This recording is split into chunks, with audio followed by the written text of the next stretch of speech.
Hi everyone, it's Nicole for Simon Says Stamp and welcome to the May 2025 edition of Making the Cut.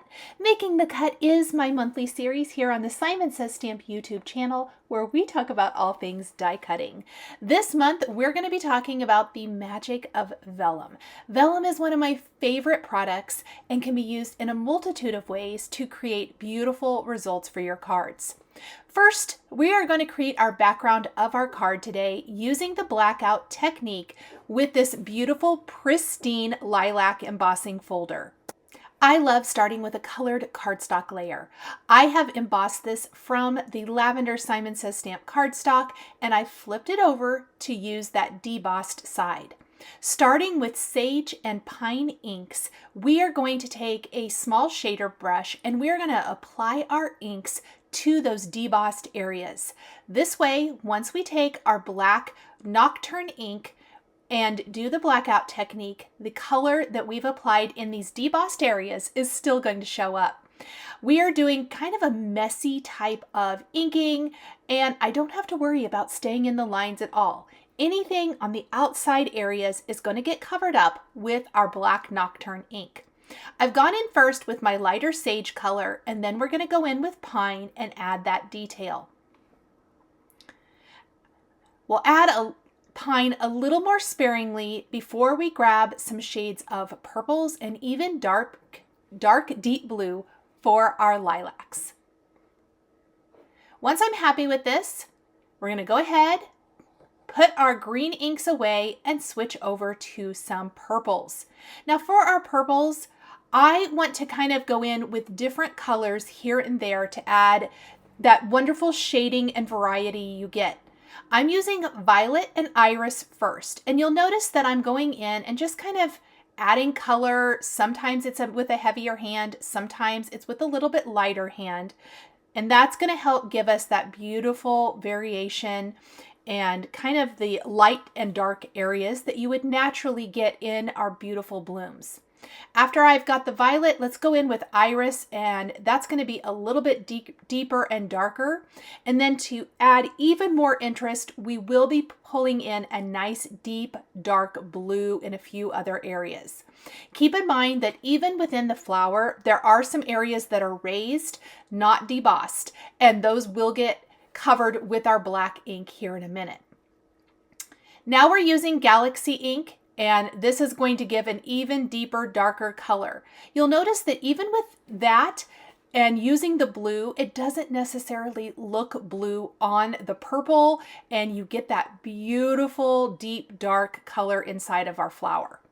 Okay, next we're going to take our Nocturne ink. This is my favorite ink to use for the blackout technique, and I recommend you do this on a scrap piece of paper, or if you have a glass mat like I do here, do this on a glass mat for easy cleanup. Taking my ink pad, I'm rubbing it over the surface, and the ink is going to go ahead and stick to those raised areas, leaving the debossed areas that beautiful color that we just inked them. Look how amazing our flower looks. And yes, I didn't worry about doing a perfect design because I like a little bit of that lavender cardstock showing through.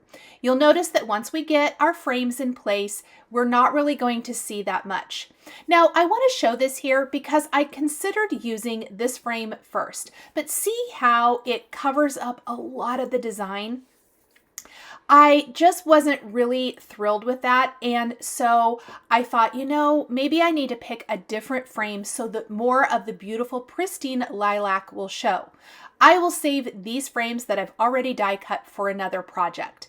Now, before I start framing this up, I do want to take the old letter stamp from Simon Says Stamp, and I want to ink it up with white pigment ink, and then I'm going to just press my lilac blackout technique panel to this, and anywhere that is raised, so the black area, is going to have this white text on it. Now it is pretty dark right here, but as that ink dries, and you'll see this in the finished video or the finished photos of this card in the video, it lightens quite a bit as that ink absorbs into the cardstock. I decided to use the Squovals, which are my favorite new basic nesting die set from Simon Says Stamp because I think it's going to maintain more of this beautiful background while still allowing us to frame up the piece. Now, I said we were talking all about vellum today, and so far we haven't used any. We are getting ready to do that now. I've chosen 2 sizes of the Squovals frames. One of them I am die cutting from another piece of lavender cardstock. This is a 4 1/4 by 5.5 inch piece of lavender cardstock from Simon Says Stamp. Same color that we used for the base of our background, believe it or not. And from another piece of 4 1/4 by 5.5 inch silver vellum, we are going to take the next largest size and we're going to die cut another Squoval from that. Now, I noticed a couple of little boo-boos on my frame, so I just took an eraser, a sand eraser, and removed those. Using some more of that not violent ink that we used for our flower, I am going to go around the edges of my frame just to give it a little bit of that beautiful shading. I felt like the lavender cardstock was a little too light for the rest of the design. I love how that looks. Using this frame as a guide, I'm going to line up the silver vellum behind it, and then we're going to take that next size, the next smallest size frame from the Squovals set, and you could do this with any nesting die set that you have, and we're going to line this up and run it through our die cut machine. What this is going to do is it's going to give us the outer purple frame and an inner silver vellum frame. Simon Says Stamp has several new colors of colored or specialty vellum. I love vellum. Vellum is magic. It creates beautiful see-through effects on our cards, and today we're going to use it in 3 different ways. This is the first way with that little bit of like an inlay style frame for our beautiful flower. See how beautiful that and shimmery that looks? It is going to frame up our lilac perfectly. I also decided after I looked at my frame, I still think my frame is a little too perfect. Taking my Nocturne ink, we're going to do the direct to paper technique, and we are going to grunge up the edges of our frame, even having some more like little imperfection areas all the way around with our black ink pad. So some places it's going to be a little heavier and some places a little lighter, and it's going to give us a very beautiful distressed effect that I think ties in to that blackout technique background much better. I'm a lot happier with that. Once I have that done, we're going to put glue on the back of the frame, and we're going to glue our wonderful vellum Squoval die cut frame right behind that. That is going to look amazing. We are going to be popping up our frame with a little bit of foam adhesive. Now, from that die cut inner piece from our frame, we have another Squoval. We have the Squoval shape. From this, we are going to die cut the Mother's Day greeting from Simon Says Stamp. This is a wonderful die and stamp set that we will be using. And we're also going to die cut the base of the Exquisite Butterfly Wafer die. For on the back of this vellum, I am using my glue to add a little dabs here and there, and we are going to glue the word Mother's Day directly to our card, just like this. Because this vellum has a little bit of color to it, this is called, again, silver vellum, it's going to give you that silvery effect while still being somewhat see-through. I love that it's a subtle shimmer without being glittery. It's also still somewhat see-through. You can add glue to the back of this because it is a little bit colored vellum. I feel like your glue doesn't show through it like it does with a lot of just, regular vellum. So I did go ahead and use this glue and didn't worry too much about trying to hide the fact that I was gluing this down in place. Because I'm gluing this over something that has a lot of texture, that debossed area, I am using acrylic blocks to hold down the sentiment until the glue dries. Let's go ahead and build our butterfly. For the butterfly, I did die cut the embellishing portions of the butterfly from Eggplant Simon Says Stamp cardstock. And again, the base of the card or the butterfly is from that silver vellum. It's so pretty and shimmery, and I think the eggplant is the perfect complementary color to the lavender colors of this design. It's somewhere between that blackout and the lavender, and I think it just turns out so pretty. Using the reverse tweezers to help hold those pieces in place while the glue dries is going to help a ton. For the butterfly, there is the base of the butterfly. You can see here, there's the layering piece and then the body of the butterfly. I die cut the body and those embellishing pieces all from Eggplant. We're going to be gluing the body of our butterfly to the butterfly pieces and then gluing that to our card, leaving the wings free, and that way we don't have to worry about trying to hide adhesive, and it also gives a little lift to that butterfly right to our card base. I love that the butterfly adds a little touch of embellishment and whimsy to our little flower garden here.